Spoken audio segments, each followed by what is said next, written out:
Hey everyone, welcome to Coming and Going, a podcast that is designed to be your biblical guide to your parenting journey. My name is Joe Crabb, and I have the privilege and honor of being the host for this podcast.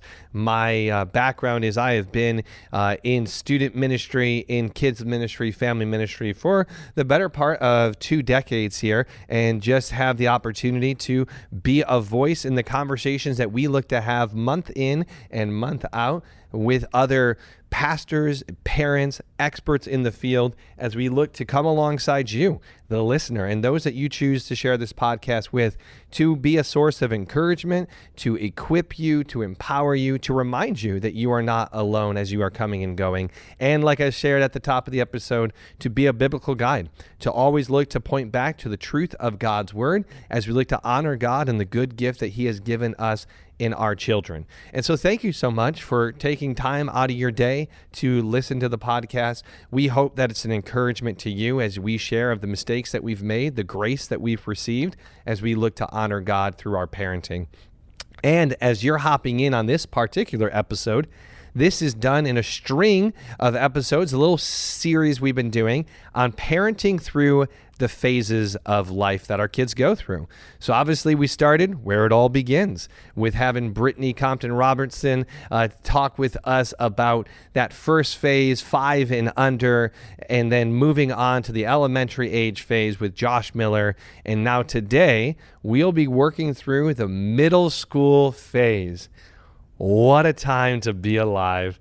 And I am so glad, so grateful to have Chris Hansen on the podcast with us. Chris, welcome to the show. Will you please take a moment and share a little bit about yourself, your background, and of course, your family? Yeah, absolutely. Well, thank you so much for having me. Excited to be here.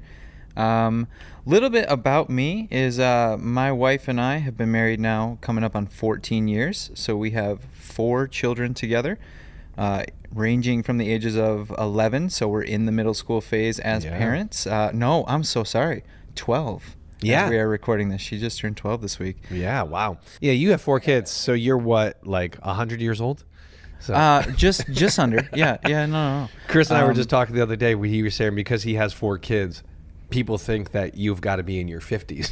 But naturally, yeah. You're spry in your 30s, and I wouldn't say spry. I am in my 30s, but that I like that adjective. But that's a good descriptor. But as spry as you can be with 4 kids. Yeah, that is accurate. So 4 beautiful children. Yes, ranging from the top end here to 12 all the way on down to 5. So, what? Maybe 2 years ago you finally got out of diapers. You know, do we ever get out of diapers? Never mind. So I was going to say, anyone of you out there who have stock in Johnson & Johnson or Huggies took a big dip when the Hansen household finally went full potty trains. That is absolutely correct. Yeah, we did our part in keeping a lot of places in business for a long time. So 12 down to 5, 4 children, and it's been amazing. I have served similar to you in just under a couple of decades here in family ministry, so in various capacities of student ministry, kids ministry, and as in family ministry, just kind of all the way through. So a lot of experience. Feel like I have a lot of notes, I guess, or reports back from the front lines of what this looks like to not necessarily parent at every phase, but be involved in every phase. And so, which has been incredibly cool to see my own children walk through a lot of these different phases. So 100%. I think what I've loved about these subset of episodes, and it's going to be true of our next one too, when we talk about the phase of high school students, is that the guests who have come on all have kids in that phase that they're talking about. So Brittany having a son who is in that 5 and under phase, Josh having 2 kids, one on the front end of the elementary age and one about to graduate out, yourself having one in this phase of life currently as a middle school student. And like you said, having done student ministry for as long as you had, similar to myself, I remember when Robin and I were expecting our first, we would tell people jokingly, but truthfully as well, we were better prepared to have an 11-year-old than we were a 1-year-old, which many of you listening who have a middle schooler are like, sweet mercy, tell me more, because I have an 11-year-old, right? And I do not fully understand this phase of life. Well, don't worry. You're not alone in this journey, and that's why I'm excited for us to dive into this conversation. We've seen some things. We have seen some things. We have some stories to tell, but we love this story, this phase of life as well. If you have a middle school child, have ever worked with middle schoolers, you know that they're constantly challenging things, whether it's questioning your choice for dinner or expressing doubt about what's right and wrong and who they can hang out with and why, to even being able to have a phone and why everybody else has one and they don't, or whatever that tension point might be at your household. But really, the question is how can we as parents lean into their questioning, lean into those tensions, lean into these new formed relationships as they're moving from concrete to abstract and all the other amazing things that are taking place in their life, and really maximize this season of life to foster their relationship with Jesus all the more. And so that is our framework of our conversation today. And so, Chris, let me start this episode as I've started off all these episodes in this Parenting Through the Phases series. And that's by asking you, what do you love most about middle school students?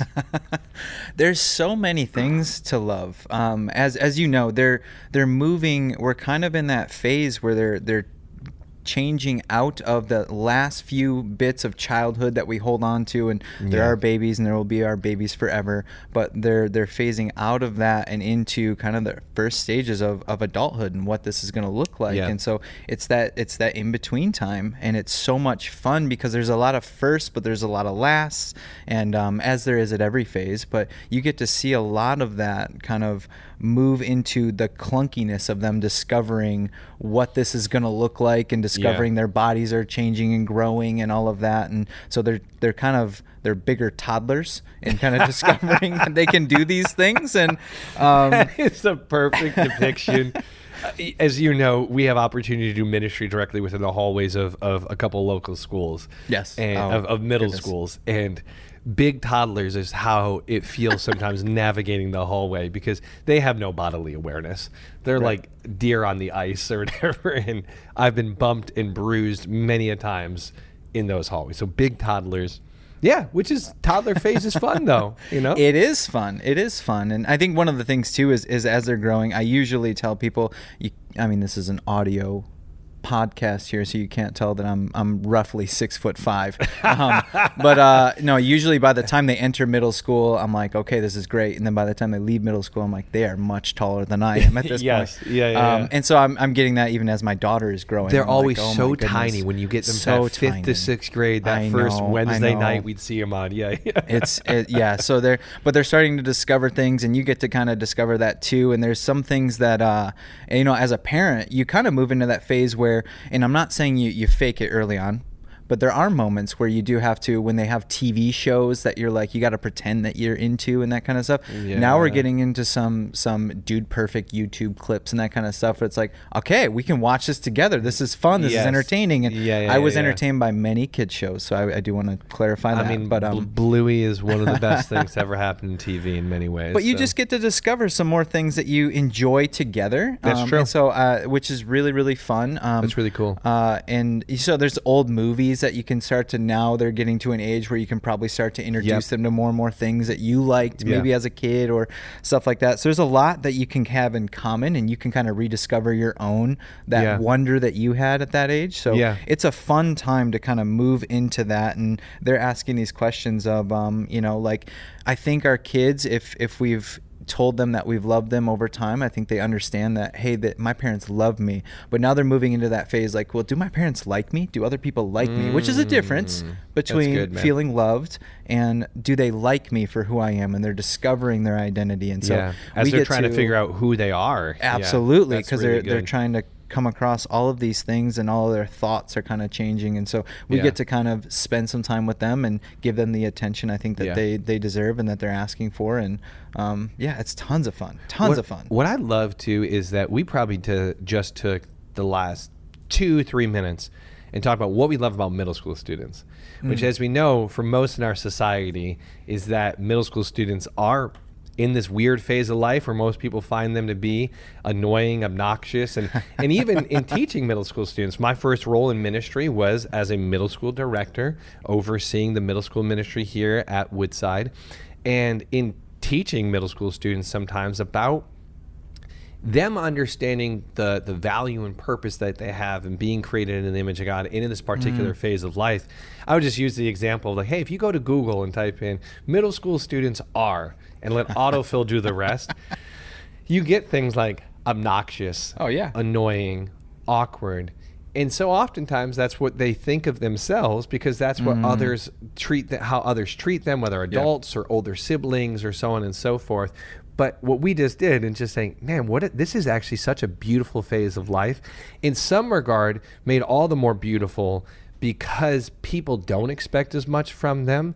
And so when they do rise to the occasion, as we've seen so many times through them serving in the church and serving other ways, and the questions that they have, and we're kind of beginning to spill over a lot into what the conversation today will be. But I hope that you who are hearing this will be encouraged in knowing, if you have a middle school student in your life, in your family, that this really is a wonderful phase, and that oftentimes the difficulties, the obnoxiousness, the awkwardness, these tensions are really just small blips on a beautiful opportunity ahead to see them grow all the more as young men and young women after God's own heart. And so we've talked a bit about these changes that are occurring. Chris, what are some of the important things for parents to be aware of that are happening developmentally, whether it's emotionally, mentally, spiritually? As we know, physically, this is a huge phase of life for physical changes. But what are some of those key things for parents to be aware of as they're navigating the middle school phase developmentally? Yeah, I think it's commonly said through study and research that middle school students are starting to think more and more like engineers, which means they like problem solving. They like to not have all their problems solved for them, which is kind of what we've known as parents for a long time, is having to troubleshoot and problem solve everything for them and make sure everything's set. But now they're moving into the phase where they really do want to discover this on their own and start problem solving. So that's the way their brain is kind of thinking this way, and they're kind of rewiring things of, okay, they're starting to form opinions and how they think things should look and go, and how they want to interact with whatever it is that they might be. They want to start making some of those decisions. So we get to come alongside them as they're learning about all that, which they don't have the capacity at this age to kind of fully see the full scope of things. As far as the ramifications of some of those decisions. So there's a lot of trial and error with these things of how this decision might affect other siblings in the home or stuff like that. And it could be little non-consequential things, but there's also a lot of, as it's said throughout parenthood, the bigger they get, the bigger their problems get, and all of those things, the more expensive those problems get as well. And so there's a lot of that kind of stuff that they're trying to navigate, but there's also, again, phasing out of this childhood stage into adolescence. There's a lot of, in our world, technology that they're seeing a lot, they're experiencing a lot. Usually most of our students that at least come to ministry will have cell phones at this age, or they have some sort of smartwatch, and so they're navigating technology. Again, I am roughly 87 years old, but we didn't have a lot of this tech. As you a remember the first color television, so we were primarily grew up on radio. There it is. And look at this, full circle with the podcast. Sorry, we'll get back on topic. Yes. What were we talking about? No, so technology Technology has really had to have them kind of, as they're in this discovery phase, grow up a lot faster, because there's a lot more things that their brains are trying to process in a very quick time. And I know even as adults, we struggle with this a lot. Of our attention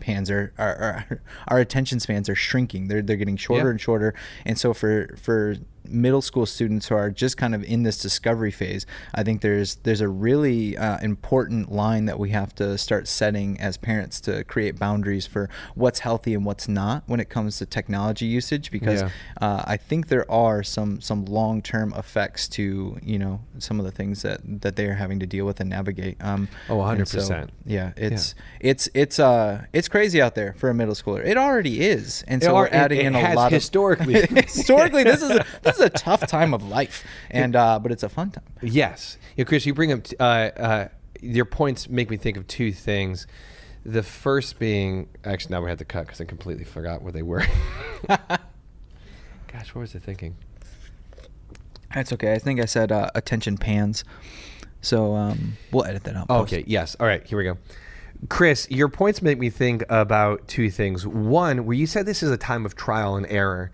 A tension that I've observed for some parents is they're moving from this fully dependent state to this weird in between of being an autonomous dependent, where they desire greater independency, greater ownership of stuff, and we want them to have those things. Absolutely. But they're still 12. Yes. And so there is this great dependency, and what happens at times is a tension for a parent is they start making decisions and you're like, where did that thought process come from? What were you thinking when you decided to do X, Y, Z? And a frustrating thing for parents can think, oh, why aren't they remembering any things I've taught them before? I mean, we've talked about this kind of stuff before, how we act, the way that we make decisions, how we treat other people, and on down the line. And a lie, a misnomer that a parent can believe is thinking that your student isn't factoring that in at all. They are. But where that used to probably be the only thing on the scale or the only thing making up the pie chart, now there's 17 things that have popped up overnight. And not all of that is necessarily bad or inherently bad. It's the opportunity to help them understand, how do you weigh those things or factor those things? Because parents, and be encouraged by this, your student is still taking into considerations the things that you have taught them, while also trying to form their own pathways of understanding, trying to understand the other nuances of new friendship dynamics, who they are as a person. And so if you're not being outright dismissive and thinking they're just being dumb and not actually thinking through these things, which maybe sometimes that's the case, but we also have to remember they are 12, you are 32, 42, whatever age you might be as you're listening to this, and that you are thinking through their decision-making process through your decades-long understanding of life, and they are on the very beginning of that problem solving, of the nuances of relationships and so on. So one, don't be discouraged in thinking that they're completely throwing everything out that you've taught them. And two, don't be outright dismissive of their thought process, and how do you come alongside and train them? Because, man, if you have an 11-year-old, in the next, like 3 years ago, they were 8. 3 years from now, they can drive a car because they can start driver's training. Yep. Right. And so I think of this through the analogy. I don't know how your parents were. My dad, when my mom would go into the black hole that is Target, would let the rest of us, we'd go behind the Target parking lot, and we would drive the car. We'd pop on my dad's lap, and he's really the one driving. I have my hands on the steering wheel, but he's the one operating the gas and the brake and so on and so forth, making sure I'm not hitting the building or the curb too many times. But that's a nice little picture of how you're navigating some of this stage of life a little bit as they're going from elementary to middle school. Of, I'm beginning to let them get behind the wheel here a little bit, but I'm still in control. Right. And you have to begin removing yourself from the driver's seat, because it's really awkward if your kid is 17 and they're still sitting on your lap driving the car. Yeah.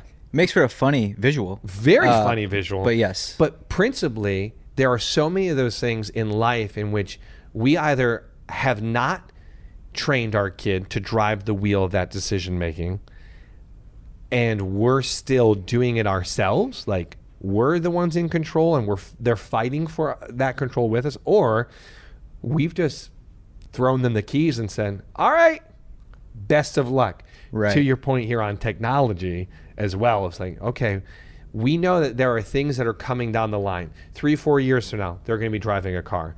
3-4 years from now, they'll have a cell phone. 3-4 years from now, they might have somebody who wants to start dating them. So what are the things that we're doing now to help them during this key phase developmentally? And this is where it's so key that we're laying this foundations of faith with them. So why is this phase of life so important when it comes to spiritual foundations? Yeah, well, and I will say this to all of that, and I agree with you 100% on some of this having to let go. There's kind of this old parenting rule or thought out there that in the early stages, and this is not original or anything like that, but in the early stages, the pre-K stages, you're kind of primarily a disciplinarian. Yeah. And then in elementary phases, up into middle school a little bit, you're in that training ground where you're trying to establish early on what's right and wrong and all of that. And now you're, again, problem solving for a lot of students in elementary and your own children in that. And you're training them up, hoping to develop some things within them. Yeah. But now you're moving into that preteen teenage phase where you are primarily shifting into the coaching role, where it's not yours to do or take anymore, but it's theirs to kind of help discover and own. That's and if you can think back, if you were ever a part of a team or had a coach or a mentor or something like that, there's a lot early on where you provide a lot of handles and you need to help them understand this as they're learning the sport, as they're learning to engage with these things, and especially as a middle schooler trying to learn, all the things in the world that are coming their way, but also their own faith. You're giving them a lot of handles, but now you're helping them discover a little bit more, and you're coaching them through it. So you're starting to like you said, kind of take your hand off the wheel a little bit more, giving them a little bit more license to drive, and letting them kind of run with it at times while still being there, coaching along the way. But your role as a parent does shift a little bit, and you have to be able to start slowly loosening your grip on the wheel and allowing them to have those moments. And so faith is really, really big, and our relationship with God comes into play so much because as they're discovering these things, we've talked about this, they have big questions now. So they've gone from, I think kids are so great in the way they ask questions at every stage of life, but now they're hearing, my friend said this, or I saw this, and they start asking some of these big questions. But again, some of our children at this age will come very directly and politely and very nicely. Some of it will be a very uncomfortable, curious, clunky segue into a conversation that you'll be doing something silly, and then all of a sudden they'll drop this massive question, and you're like, where did that come from? That happens all the times. Real quick, this is one of the things I love about middle school, just tales from the front lines. Here we go. We had a 7th grade student one time in a small group years ago who I kid you not, I cannot make this up, in the middle of our conversation with our small group, he proceeded to take off his sock, rip it apart, and eat his own sock. Oh my golly. Oh my God. I can't, and I won't, that's all I'll give you. But he did this over the course of about 10 minutes. We tried to, all sorts of things. A lot of things happen in a middle school small group. Yes. But then following that, after he, felt satisfied, felt full, he asked these significant questions on spiritual warfare and angels and demons, and I'm like, wait, you just ate? I just watched you eat a sock. I'm gonna have so many follow-up conversations with parents about this. And now but he very sincerely asked these things, and it's just the dichotomy of how they are wired and how they're working and all of that kind of stuff. And so they're gonna ask these big questions, and it might come out of left field. It might come with an on-ramp. There might be some preparation to it, but I think in these moments when it comes to these big faith questions, because they will have them, I think not only the answer is important, but our demeanor and our response and the way we take their question is equally as important. To not necessarily shy away from it, not pretend like we're going to talk down to them, but again, as a coach, as a good coach would do, we're coming alongside them in this and helping, maybe even asking a couple follow-up questions as to how did you get there with this, and where did you hear this from, and that's great. Hey, I don't know everything about this, but let's discover this together. I think is a really great posture to have as well. But they're asking these big questions, and so having many have laid the foundation in childhood, but now we're moving into that phase where it's becoming to be their own a little bit. It's becoming to be real to them, and they got these big questions that they're asking. And I think, again, how we respond to them and how we walk through those questions is so incredibly important. That's good.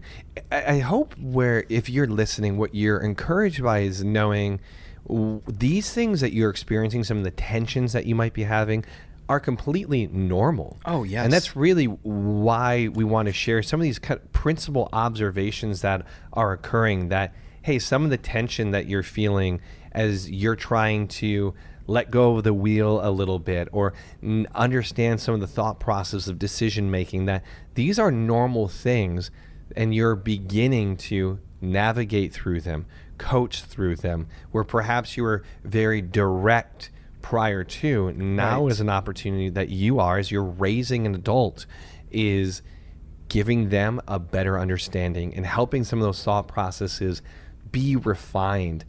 I love what you said about how you respond as well. It's a great practical tool. We're going to get into some more practical things for us to do to Yes. kind of navigate through some of these principles. But how you respond to those questions or those oddities that happen in the life of a middle school student, or when they fail, is so key. Because if you come off dismissive or condescending, it creates a barrier for them not wanting to come back to you for some of those questions or those mistakes and so on. And so always being mindful of your response, and even reminding them after you respond. Let's say they come to you with a big question or a mistake that they made.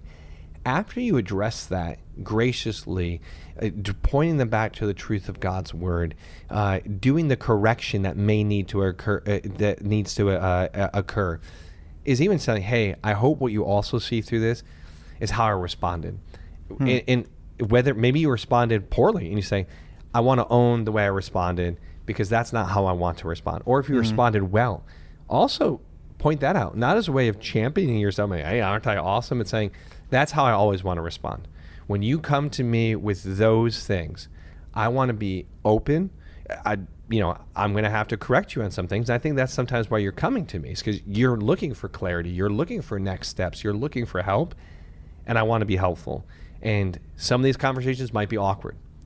Whether you're talking about things of sexual nature that they saw, things they've overheard, and so on, or just big questions that they have that they feel intimidated to ask because they're like, am I dumb if I don't know the answer to this or whatever already? And so the way that you respond is such a great building block to a great solid communication with your student, especially at a time where it seems like communication can feel so sparse.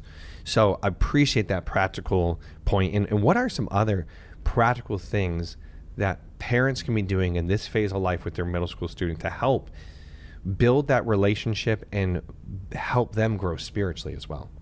Yeah, I think there's so much that we've mentioned. There's so much that changes around them, and so as a parent, we get the opportunity, as Jesus says in Hebrews, or as it's hold on, let me restart. You're good.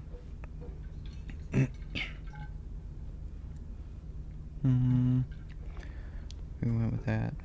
Okay. Yeah, I think we have a really, really cool opportunity, as so many things are changing around them, to be a constant and be a place where they can feel, again, as if they can come to us and have those. I've had some of the most significant spiritual conversations have happened when I've gotten down and apologized to my own children for how I responded and in all of those moments, and or for making them feel as if I love them but didn't like them. So having some of those are really, really key. But with so many things that change, because again, middle school is a time for many students where it's also difficult for parents, in the sense that school, they go from having one teacher usually all the way through to middle school. Now they're rotating teachers. So it's a whirlwind for them. It's a whirlwind for parents to know, who do I go to in these conversations and how do I be helpful in this? And so always pointing back to being a constant in their life, continuously showing up in the way that Jesus has consistently shown up in our life. And so I love in Hebrews chapter 6 where it says, we have this as a sure and steadfast anchor of the soul, a hope that enters into the inner place behind the curtain. Amen. And so having this and being assured in our own life, as you mentioned, at this age, a lot of times our children go from observing some of our spiritual habits and the way that we interact in the home to now questioning or even challenging some of those things. And so it makes us as a parent not feel inadequate, but it makes us go, okay, what am I doing spiritually in my own personal life and in my own personal walk with Jesus? And then what does this look like now to pass this on? And I think this is a big thing, to always be that steady and that firm constant in their life, to know that, like, hey, I'm going to be disciplined in my Bible reading. I'm going to be doing this so that I can be this that points them back to when everything else is swirling around them. Statistically, middle school students are so swayed sometimes by the friends and influences that come into their lives.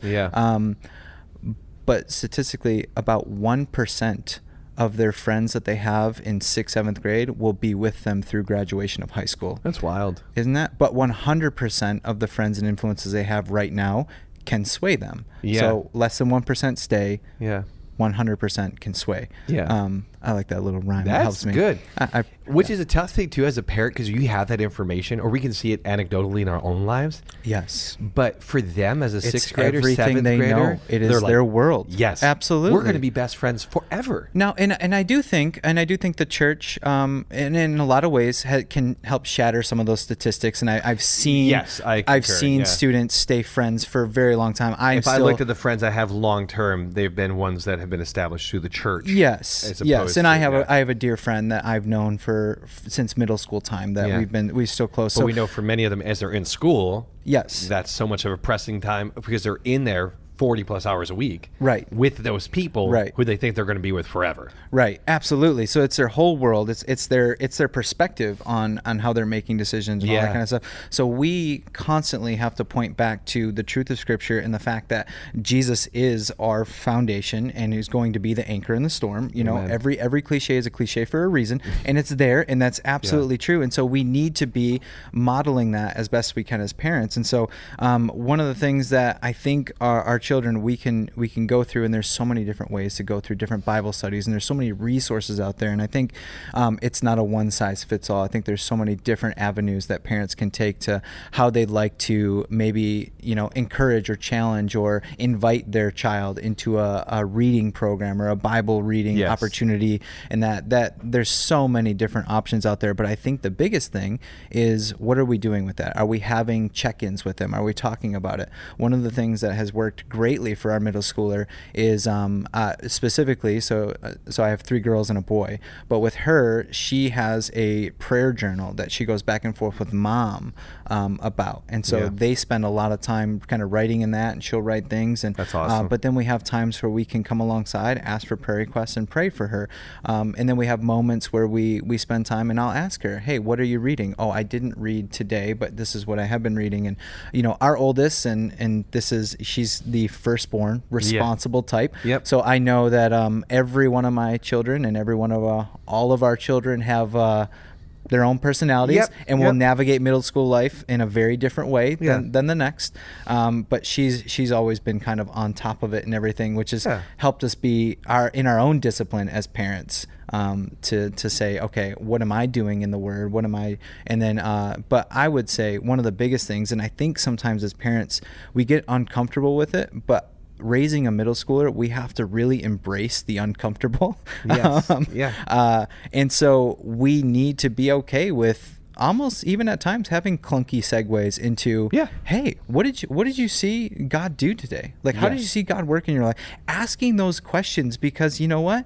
They want to know that you not only love them, but like them, and want to know about their day. And there's so many ways that we can insert spiritual conversation into our just daily routine, into our daily lives. And and I think, again, there's not a one size fits all. Some people have great dinner conversations. Some people have great conversations on the way to school. It's just finding those moments throughout the day where you can start asking those questions. And then I would say, I think a very practical thing to do is pray as a family. I think that's one of the big things. And then, as they get older and as we enter this middle school phase, pray with your individual child. If you have multiple children in the home, I guess I'm speaking for those of us who with a full quiver.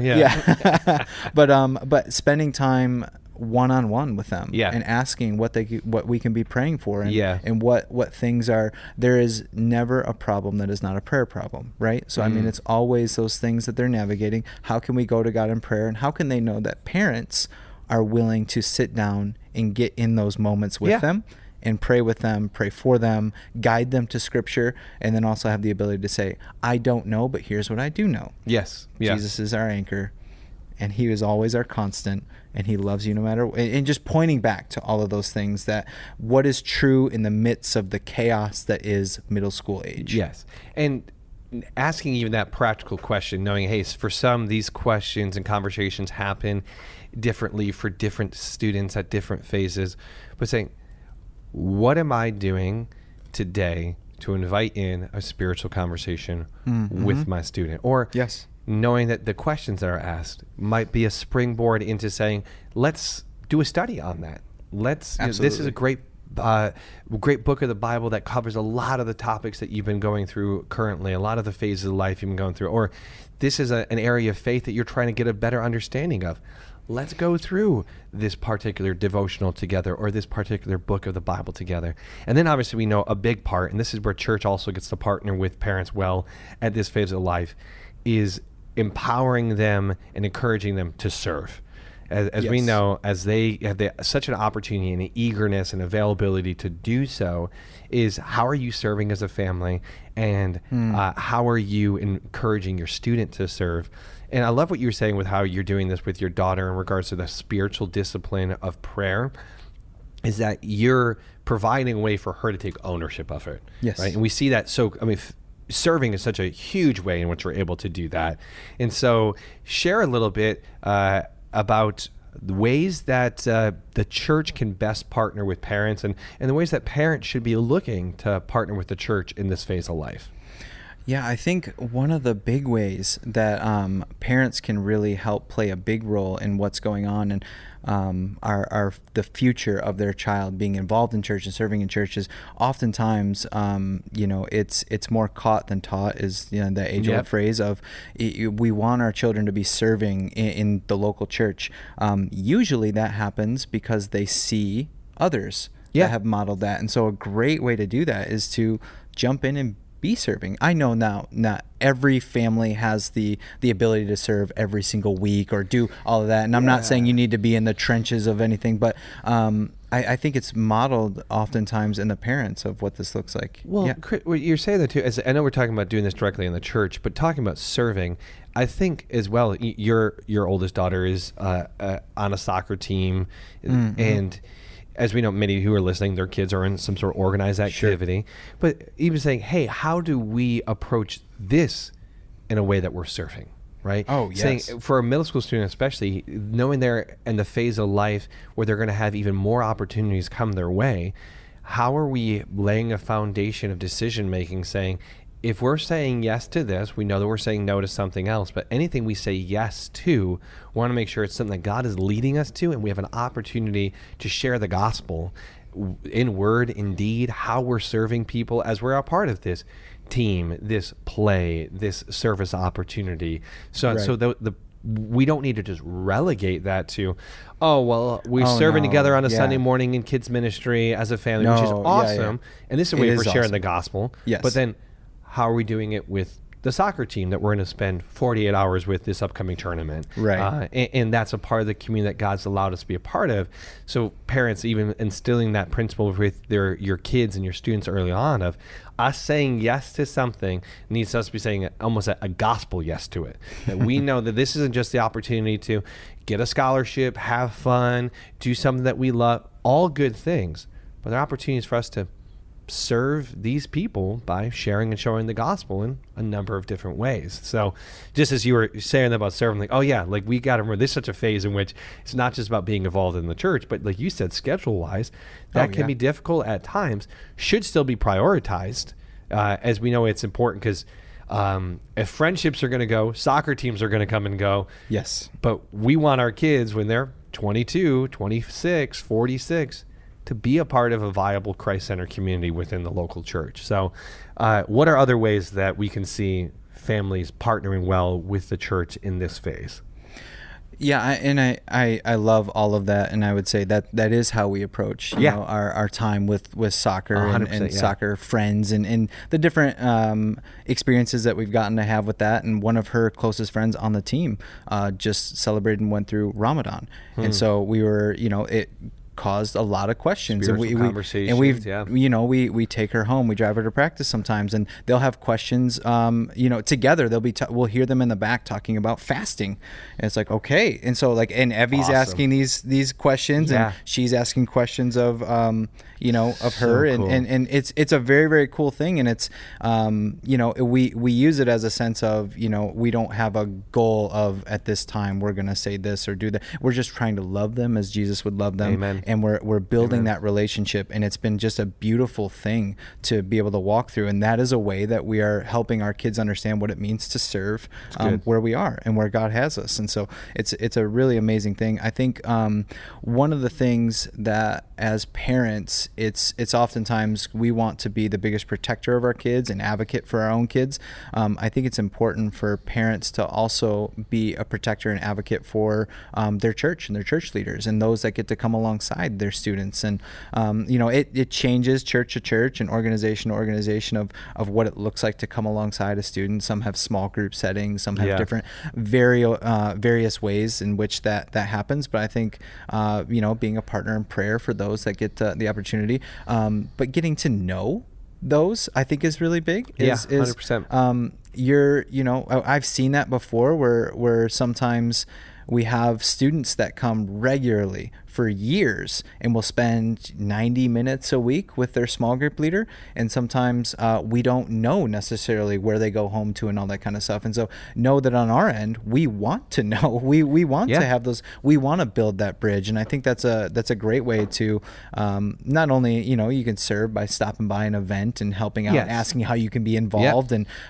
there's always something to do and always help to be had. But I think just getting to know and build relationships with those that get to know your students, I think, is a really big thing and encouraging thing to do. And I think small group leaders and church leaders and youth directors, they all feel encouraged by that when there's not necessarily an agenda coming from the parent, but just, hey, we both have influence. You have an influence in a way that I don't as a small group leader or as a leader in the church. And hey, I want to get to know you. I want to know your story. I want to know, you know, my son or daughter told me this, and this was so silly. This was so funny. So tell me about that. Like, what's, you know, so just being able to come alongside and just building a relationship a little bit, I think goes a long way, because I think at the heart, just about every church wants that from their parents. I was going to say, you know, my experience obviously primarily here at Woodside, but in being able to work directly and indirectly with peers across other churches and so on and so forth, I don't think 99% of the time, pastors, student pastors, small group leaders, church staff in that world, they want to have a great relationship with parents. And sometimes time doesn't allow it, scheduling doesn't allow it. Sure. But parents, to the point that you can be persistent both in prayer and helping to build that relationship, know that that's a desire. I think that we know it's such a benefit to have more and more adults in the life of a student who love Jesus and are pointing back to the truth of God's word. And I know for parents, I've seen so many parents so encouraged when they're reminded through those relationships, oh, I'm not alone. Like, this phase of life can be so difficult, but I have a people and a place that I can put my kid in that is going to help them grow. Can I get a soapbox real quick? Please do. First of all, to reach, you know, a little higher. But just a little tip. I think, because we see this kind of often in our own programming and that, but it's so easy and schedules are so busy, and so I will never fault or judge anyone for it. But I think a way to just make a little bit of like a touch point or an understanding or a relationship building moment is to, instead of dropping off at the curb or picking up at the curb, when you park and come inside, because I know for myself and other people, we're there waiting, and I love those moments when I get to shake a hand, when I get to tell parents, how amazing their child is, or how the fact that they are showing up here when they could be doing anything else is such an amazing thing. And to know that the church is not in competition with them, just to build that relationship. So I would just 100%. Say as a parent, walk in the doors for a moment, and we would love that. And I think I speak for most. Well, and I would say that, not just for church staff, but for small group leaders as well. Absolutely. I understand the kindness behind the sentiment of, I know you guys are busy. Of course. We've got a lot going on. Parents, you've got a lot going on. We all do. Everybody's got It's a lot life. going on.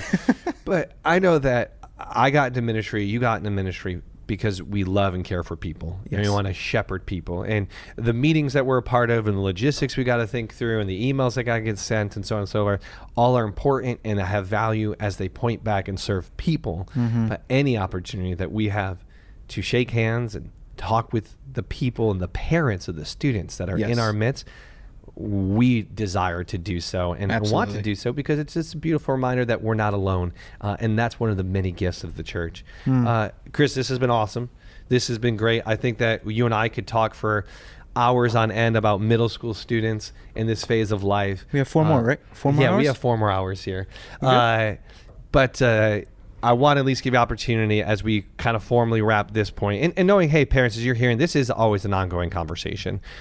We are here to be an encouragement to you, whether Woodside's your home church or not, whatever phase you're going through in life, we want to be able to come alongside you and be of any encouragement to you. But Chris, any final word of encouragement, whether questions that we've talked, thoughts that have come to mind since this conversation began, as we get ready to formally close out this episode?